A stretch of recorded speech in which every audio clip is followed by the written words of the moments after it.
నమస్కారం ఘంటారావానికి స్వాగతం. ముందుగా ప్రధానాంశాలు. దేశవ్యాప్తంగా సజావుగా 6వ విడత ఎన్నికల పోలింగ్. ఓటు హక్కు వినియోగించుకున్న రాష్ట్రపతి, ఉపరాష్ట్రపతి.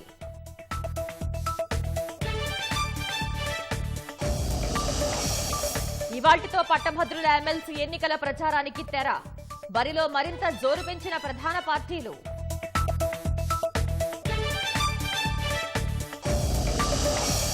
పౌర సరఫరాల శాఖలో అవినీతిపై విచారణ జరపండి. మిల్లర్ల నుంచి నేతలకు ముడుపులు ముట్టాయన్న బండి సంజయ్.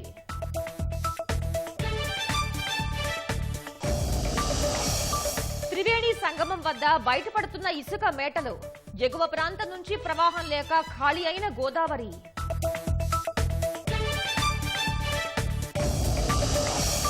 ఛత్తీస్గఢ్ బెమెతరా జిల్లాలో ఘోర ప్రమాదం. గన్ పౌడర్ తయారీ పరిశ్రమలో పేలుడు. 17 మంది దుర్మరణం.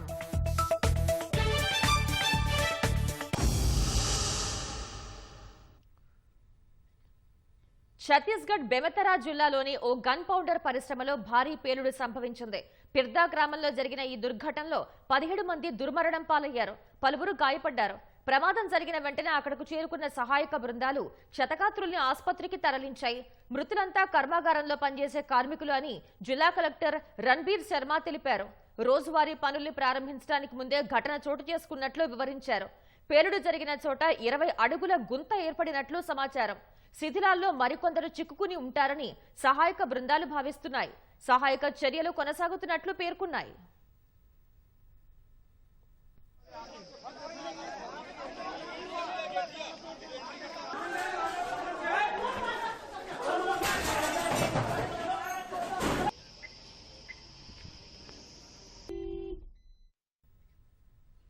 తెలంగాణ భవన్లో బీఆర్ఎస్ కార్యనిర్వాహక అధ్యక్షుడు కేటీఆర్ మాట్లాడుతున్నారు. ప్రత్యక్ష ప్రసారం ద్వారా చూద్దాం.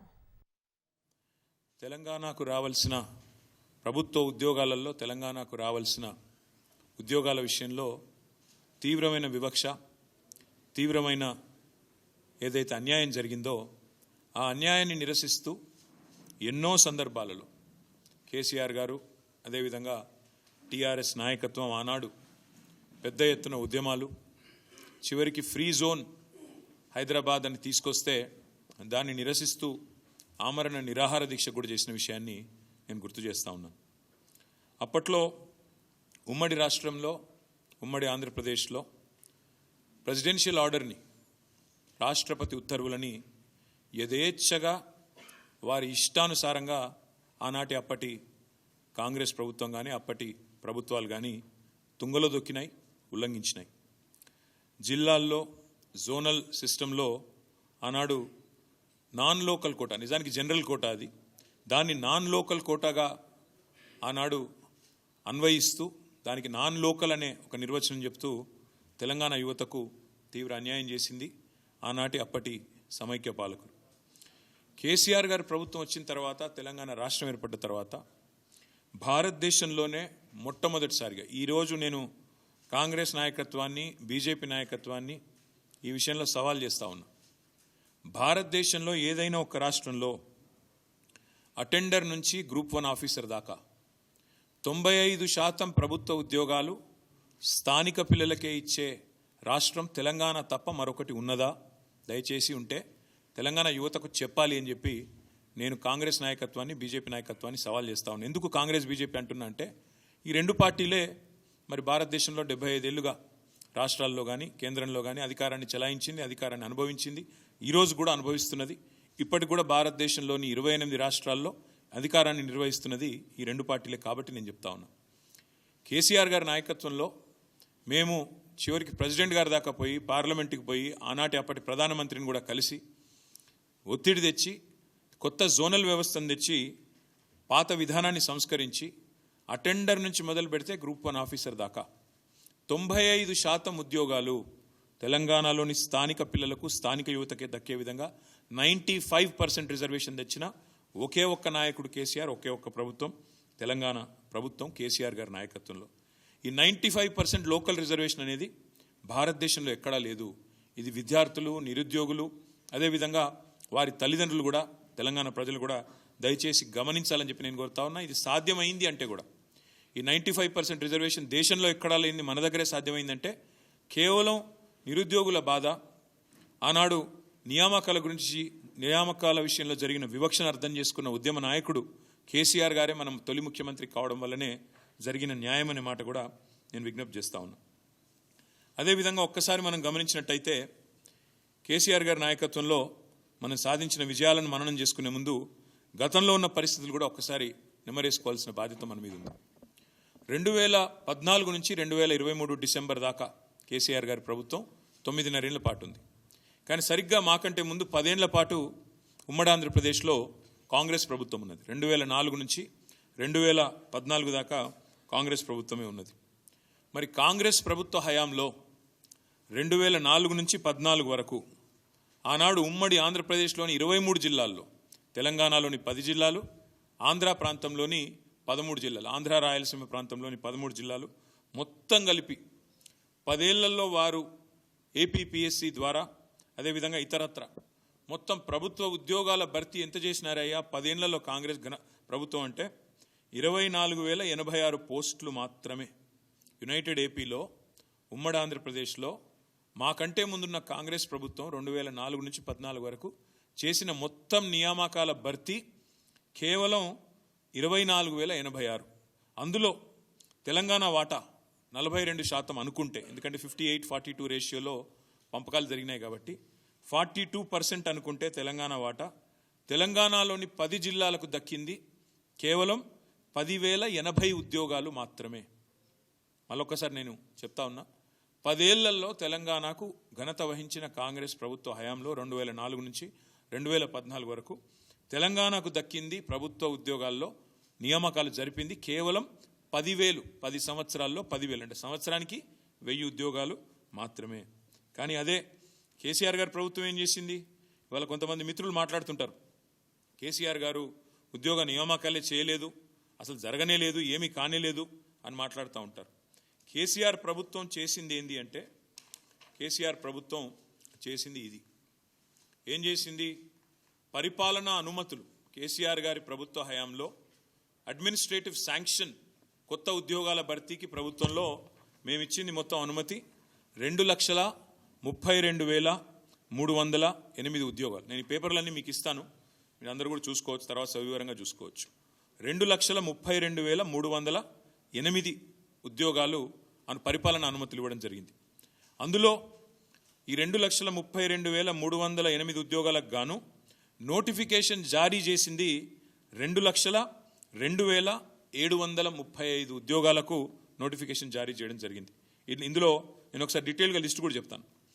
ఇందులో Telangana state public service commission ద్వారా అనుమతి ఇచ్చింది 60,918, నోటిఫికేషన్ జారీ చేసింది 54,015 ఉద్యోగాలు, భర్తీ చేసింది 35,250 ఉద్యోగాలు, ఇంకా ఒక 18,765 ఉద్యోగాలు ప్రక్రియలో కొనసాగుతూ ఉన్నాయి.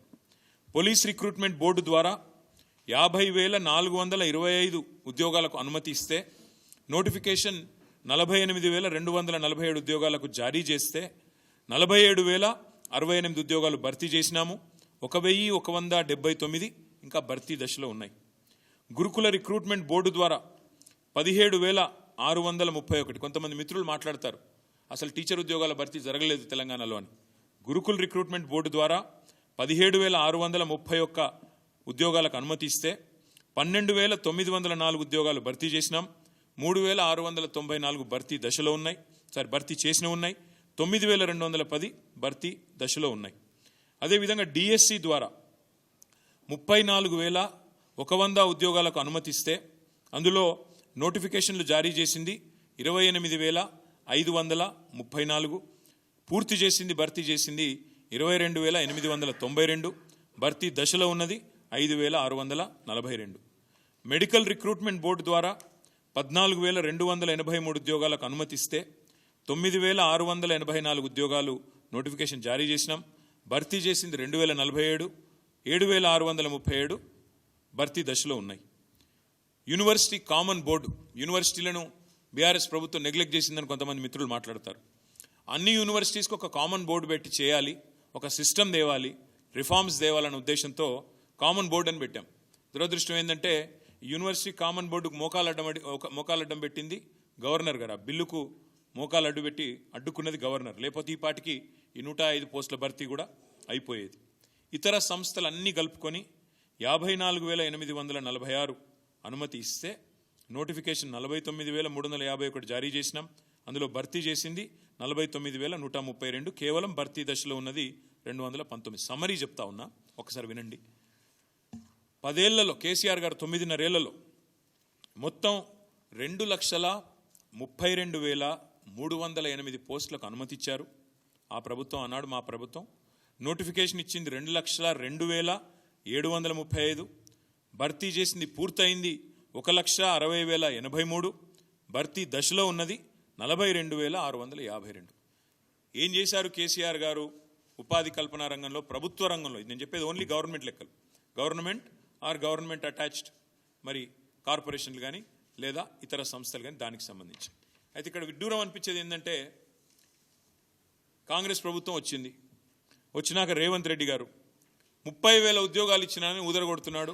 ఇవాళ గ్రాడ్యుయేట్ ఎమ్మెల్సీ ఎన్నికల్లో కూడా వాళ్ళ అభ్యర్థులు, వాళ్ళ నాయకులు కూడా నిస్సిగ్గుగా అదే అబద్ధాన్ని వల్లవేస్తూ ఉన్నారు.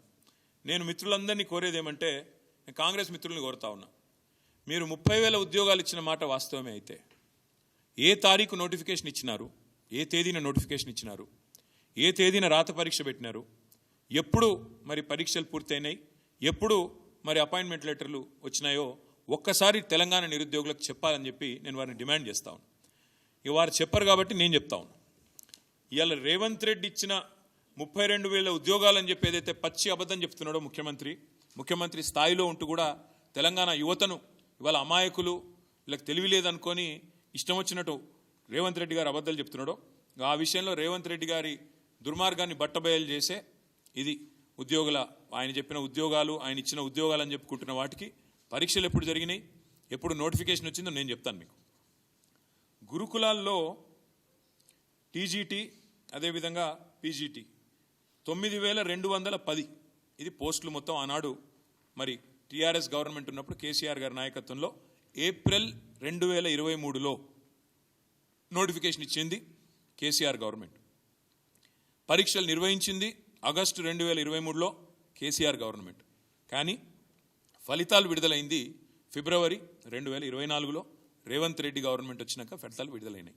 అంటే ఈ పోస్టులను కూడా తన ఖాతాలో వేసుకోవడం అనేది నిజంగా ముఖ్యమంత్రి రేవంత్ రెడ్డి యొక్క రాజకీయ దివాలా కోరుతనానికి, తెలంగాణ ప్రజల చైతన్యం చాలా తక్కువ అని చెప్పి ఆయన అంచనా వేస్తున్నాడనడానికి ఇదొక సంకేతం. ఇంకొక మాట, పోలీస్ శాఖలో 17,516 ఉద్యోగాలు పోలీస్ రిక్రూట్మెంట్ బోర్డు ద్వారా నోటిఫికేషన్ ఇచ్చింది ఏప్రిల్ 2022. అంటే 2022 ఏప్రిల్లో పోలీస్ శాఖలో 17,516 ఉద్యోగాలకు నోటిఫికేషన్ ఇచ్చింది కేసీఆర్ గవర్నమెంటు. పరీక్షలు నిర్వహించింది జూన్ 2023లో. ఫలితాలు వచ్చింది అక్టోబర్ 4, 2023. కానీ అప్పటికే ఎన్నికల కోడ్ వచ్చింది. కాబట్టి పోలీస్ శాఖలో కానిస్టేబుల్ ఉద్యోగాల నియామకం మొత్తం 17,516 పూర్తయింది మొత్తం కేసీఆర్ గవర్నమెంట్లోనే. కానీ ఎన్నికల కోడ్ రావడం వల్ల ఆ రోజు మేము ఆ కాయిదాలు ఇవ్వలేకపోయినాం. ఇవాళ ఆ కాయిదాలు ఈయన ఇచ్చి నేను ఇచ్చిన ఉద్యోగాలని చెప్పి బుకాయించే ప్రయత్నం చేస్తూ ఉన్నాడు.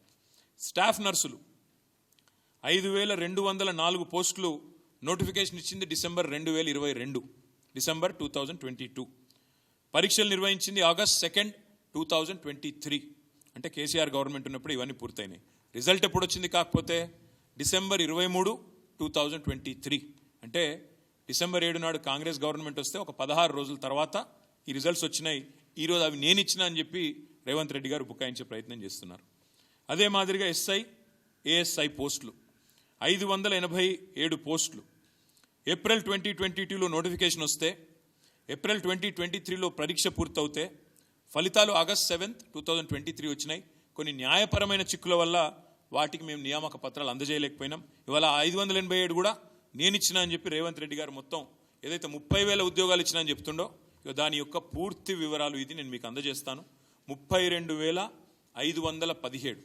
ఈ లెక్క ఎందుకు చెప్తా ఉన్నా మీకంటే, కేసీఆర్ గవర్నమెంట్ ఉన్నప్పుడు 1,60,083 ఉద్యోగాల భర్తీ పూర్తి చేసినాం, పత్రాలు ఇచ్చినాం. వాళ్ళందరూ ఇప్పుడు జీతాలు కూడా తీసుకుంటా ఉన్నారు. వాటితో పాటు ఈ 32,517 ఉద్యోగాలు కూడా కేసీఆర్ ప్రభుత్వంలో ఇచ్చినాయి అంటే మొత్తం కలిపితే 1,92,600 పైచిలకు ఉద్యోగాలు కేసీఆర్ ప్రభుత్వంలోనే భర్తీ పూర్తయినాయి. ఇది కాకుండా ఇంకా ఇంపార్టెంట్ పాయింట్, ఇది ఇంకొక మాట. మీకు ఏమైనా అనుమానం ఉంటే ఏ డిపార్ట్మెంటు ఏందని మొత్తం వివరాలు ఉన్నాయి. ఏ డిపార్ట్మెంట్లో ఎంత పూర్తయింది, టీఎస్పీఎస్సీ ద్వారా ఎంత, ఎల్పిఆర్బి ద్వారా ఎంత, అదేవిధంగా రెసిడెన్షియల్ ఎడ్యుకేషన్ ఇన్స్టిట్యూషన్ల ద్వారా ఎంత, మెడికల్ రిక్రూట్మెంట్ బోర్డు ద్వారా ఎంత, డిఎస్సి ద్వారా ఎంత, మొత్తం అన్ని వివరాలున్నాయి. నేను సోషల్ మీడియాలో కూడా పెడతాను, మీకు కూడా కాపీస్ ఇస్తాను, దయచేసి చూసుకోవాలని చెప్పి కూడా నేను విజ్ఞప్తి చేస్తా ఉన్నాను.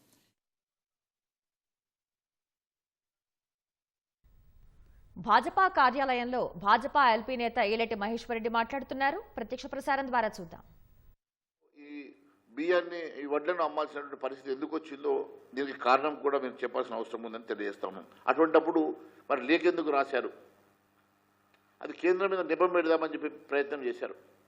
కేంద్రం మీకు సమయం ఇచ్చేసరికి పాలుపోక పాత డేట్లోనే టెండర్ చేసినట్టుగా ఒక సృష్టించి మళ్ళీ మీరు ప్రైవేటు వాళ్లకు ఆ వడ్లను ఇచ్చి వారికి టెండర్లో అంత అలకేట్ చేశారు.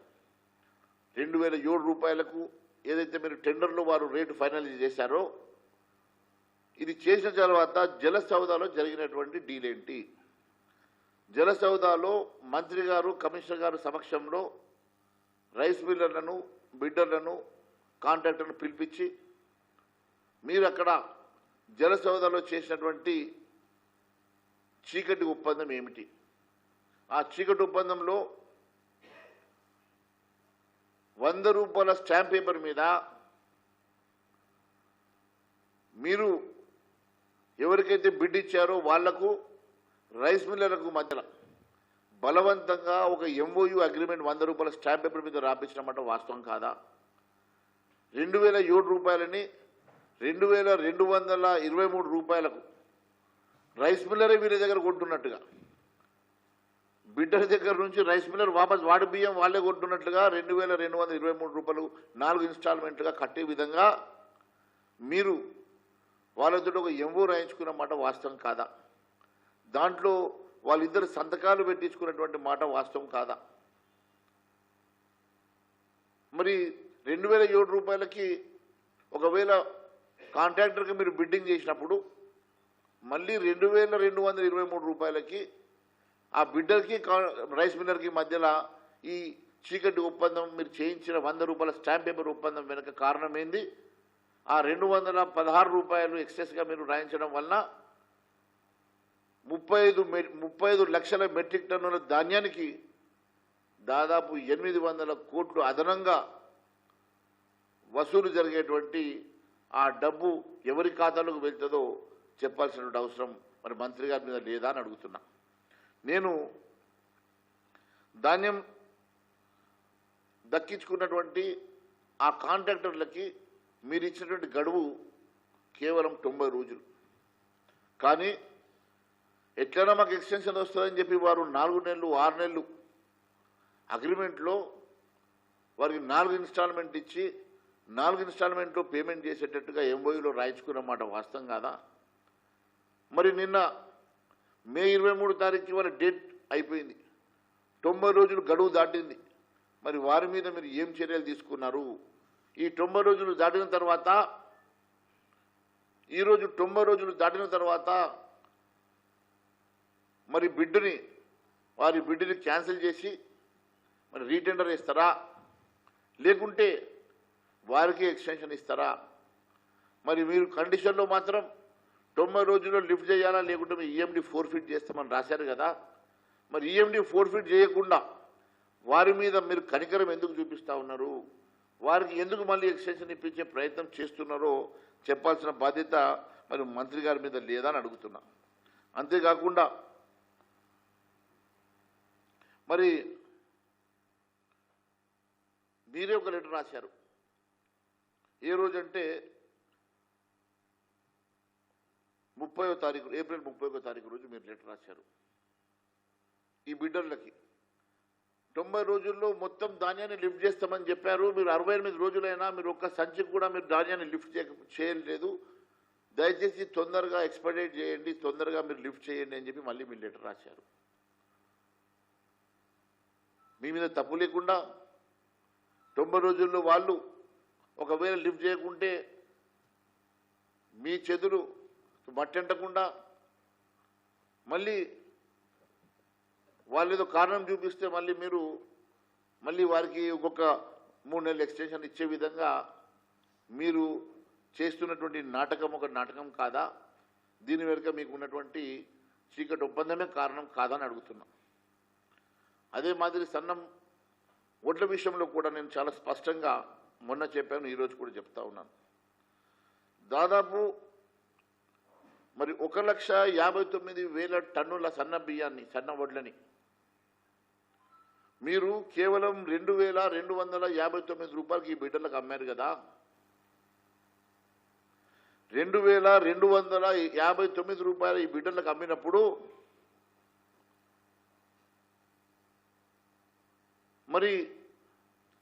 మళ్ళీ మీరు ఓపెన్ మార్కెట్లో 5,700 రూపాయలకి సన్న బియ్యాన్ని కొనుగోలు ఎందుకు చేస్తున్నారో సమాధానం చెప్పాలి. ఎందుకంటే మీరు అమ్మినటువంటి 2,259 రూపాయల వడ్లను సిఎంఆర్ కింద మిల్లింగ్ చేపిస్తే మీరు ఇచ్చినటువంటి 1,59,000 టన్నులకు బదులు 1,59,000 మెట్రిక్ టన్నుల ధాన్యానికి బదులు మీరు మిల్లింగ్ చేపిస్తే 1,06,000 మెట్రిక్ టన్నుల బియ్యం వస్తుంది కదా. మరి 1,59,000 ఈ బియ్యము మనం మిల్లింగ్ చేస్తే పడే ధర 3,500 లోపే ఉంటుంది కదా. మరి 3,500 రూపాయలకు మీరు బియ్యం మిల్లింగ్ చేసుకుంటే వచ్చే ధరకు బదులు మీరు 5,700 రూపాయలకి ఓపెన్ మార్కెట్లో కొనాల్సిన అవసరం ఏమున్నదని అడుగుతున్నా. మన దగ్గర ఉన్న వడ్లు అది కూడా 22, 23 స్టాక్ అంటే మెచ్యూర్ అయినటువంటి ప్యాడీ. అది ఒక సంవత్సరం కింద వడ్లు అని అంటే ఒక రైతుగా నేను చెప్తా ఉన్నాను, అంతకన్నా మంచి వడ్లు ఉండవు. సంవత్సరం మాగిన వడ్లంటే మార్కెట్లో విలువైన వడ్లు. అలాంటి విలువైనటి వడ్లను మీరు 2,259 రూపాయలకు మీరు ఓపెన్ మార్కెట్లో అమ్మి కాంట్రాక్టర్లకు అమ్మి అదే కాంట్రాక్టర్ల దగ్గర 5,700 రూపాయలకు మీరు బియ్యం కొంటున్నారు. అదే మిల్లింగ్ చేస్తే మీకు 3,500కే బియ్యం వస్తాయి. మీరు 3,500 రూపాయలకు ఈ వడ్లకు బదులుగా బియ్యం తీసుకునేటువంటి బియ్యానికి బదులు అదే కాంట్రాక్టర్ దగ్గర 5,700 రూపాయలకు బియ్యాన్ని ఎందుకు కొనుగోలు చేస్తున్నారో ప్రజానీకానికి చెప్పాల్సిందిగా నేను మిమ్మల్ని విన్నవిస్తా ఉన్నాను. ఇదిలా ఉంటే దాదాపు 2,20,000 టన్నుల బియ్యం ఆర్డర్ ఇచ్చారు మీరు. దీనివల్ల మనకు వచ్చేటువంటి నష్టం మరి ఎవరు భరిస్తారో చెప్పాల్సినటువంటిదిగా నేను కోరుతా ఉన్నాను. ఇలా ఇప్పటి వరకు ఏ రోజు కూడా ఓపెన్ మార్కెట్లో టెండర్లో సరే మనం అది అమ్మినాము, టెండర్లో కొంటే ఎప్పుడైనా 35-36 రూపాయలకి వడ్డు ఇంతకుముందు టెండర్లో కొనేవాళ్ళు. అంతకన్నా ఎక్కువ ఏ రోజు కూడా మార్కెట్లో సన్న బియ్యము టెండర్లలో ఇంత హ్యూజ్ క్వాంటిటీ కొన్న దాఖలాలు లేవు. మరి ఒకవేళ నిజంగానే ఓపెన్ మార్కెట్లో కూడా ఈ రోజు కూడా 40-42 రూపాయలకు మనం రీటైల్గా కొన్నా కూడా ఎవరైనా ముందుకు వచ్చి ఇస్తారు. మరి 10% నూకలు ఉన్నటువంటి కండిషను, 10% నూకలు ఉన్న బియ్యం అంటే నిజంగానే 35-36 రూపాయలకు రావాలా? సరే 40 కాదు 42 పట్టుకున్నా ఈ దాదాపు డిఫరెన్స్ 57 రూపాయలకు 42 రూపాయలకు 15 రూపాయలు డిఫరెన్స్ పట్టుకున్నా మీరు కొనేటువంటి ధాన్యంలో 15 రూపాయల వ్యత్యాసం ఉన్నా మీరు కొనేటువంటి 2,20,000 మెట్రిక్ టన్నుల ధాన్యంకి దాదాపు 370 కోట్ల రూపాయల విలువైనటువంటి డిఫరెన్స్ ఉన్నది. మరి 370 కోట్లు ఇది కుంభకోణం కాదా మిత్రమా అని అడుగుతున్నా. మరి ఒకవైపు సన్న బియ్యంలో జరిగినటువంటి అమ్మకంలో జరిగినటువంటి వ్యత్యాసం కానీ కొనుగోలులో జరిగినటువంటి వ్యత్యాసం కానీ దొడ్డు బియ్యంలో మిల్లింగ్లో జరుగుతున్నటువంటి అంశాలు కానీ రీసైక్లింగ్లో జరుగుతున్నటువంటి అంశాలు కానీ ఇవన్నీ కూడా మాట్లాడకుండా లీగల్ యాక్షన్ తీసుకుంటామని ఒకరు, పోలీస్ కేసు పెడతామని ఒకరు. అయ్యా మంత్రి గారు మీరు చదువు జూబ్లీహిల్స్ లోని సీఎం నివాసం వద్ద కోదండరాం మాట్లాడుతున్నారు. ప్రత్యక్ష ప్రసారం ద్వారా చూద్దాం. కింద మా పార్టీ సభ్యులు కూడా వారికి కాంగ్రెస్కు అభ్యర్థికి ప్రచారం చేస్తున్నారు. తీన్మార్ మల్లన్నకు కాంగ్రెస్ పార్టీ గెలుపు కోసం ఎక్కడికక్కడ వాళ్ళందరూ కూడా కృషి చేస్తూ ఉన్నారు. ఒక కూటమిగా ఏర్పడి ఒక మార్పు కోసం అందరం కలిసి ఒక ప్రయత్నం చేస్తున్నాం. ఒక ప్రయత్నం చేస్తున్న నేపథ్యంలో అంటే ఒక ప్రజాస్వామిక పాలన పునరుద్ధరించాలి, బలోపేతం చేయాలి, ప్రజా సంక్షేమం బలపడాలని అనే నిర్ణయంతో సంకల్పంతో కృషి చేస్తున్నటువంటి నేపథ్యంలోనే ఎమ్మెల్సీ ఎన్నికల్లో కూడా పట్టభద్రుల నియోజకవర్గం నుంచి నల్గొండ, ఖమ్మం, వరంగల్ పట్టభద్రుల నియోజకవర్గం నుంచి జరుగుతున్న ఎన్నికల్లో కూడా గెలుపు చాలా కీలకమవుతున్నది. అందరూ కూడా దీన్ని దృష్టిలో పెట్టుకొని కాంగ్రెస్ అభ్యర్థి తీన్మార్ మల్లన్నకు ఓటు వేసి గెలిపించవలసిందిగా ఈ సందర్భంగా తెలంగాణ జనసమితి తరఫు నుంచి కోరుతున్నాం. అదేవిధంగా తెలంగాణ జనసమితి పార్టీ కార్యకర్తలు కూడా కాంగ్రెస్ అభ్యర్థి గెలుపు కోసం కృషి చేయాలని ఈ సందర్భంగా అభ్యర్థిస్తున్నాం. పెద్దలు సిపిఎం పార్టీ వీరయ్య గారు మాట్లాడారు.